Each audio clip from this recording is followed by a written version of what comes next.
for Disease Control has eased its mask guidance. More than 70% of Americans should be able to remove their masks indoors, including in schools. That's under the new metrics outlined today.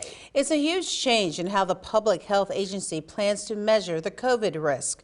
This will change if hospitals again become packed with COVID patients. That is a reasonable concern because COVID is spreading rapidly in certain parts of the world. Let's turn now to Daniel Hamburg for a look at how this affects the Mid-State. Daniel. Alicia and Valerie, out of our 10 counties in the viewing area, only 2 have high transmission levels where the CDC says masks should stay on indoors.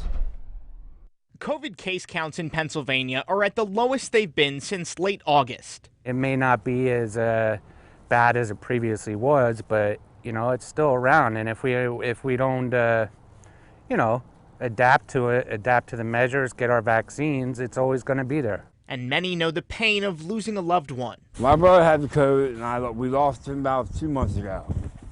So COVID, it's rough. Masks have been one of the key tools in the fight against COVID. Friday, the CDC issued this new chart showing community spread levels of COVID-19.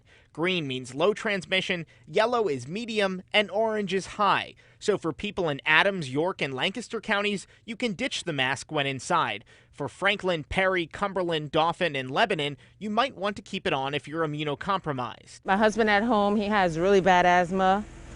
So, for me, it's more about protecting my family. And for Mifflin and Juniata, the CDC recommends wearing a mask indoors, including schools. For some, the new guidance hasn't made a difference. I don't wear a mask. I feel that I got my shots. Why should I have to wear a mask? But for others, it's about protecting the vulnerable. I plan to continue as long as the virus is around. For those who haven't been vaccinated, Acting Health Secretary Kira Kleinpeter says now is the time. Getting your shots when we're in this lower case count phase is actually a really good choice. UPMC infectious disease doctor John Goldman says we're in a good place, whether you want to keep playing it safe or take more risks. I think we see a light at the end of the tunnel. I don't think that light is a train.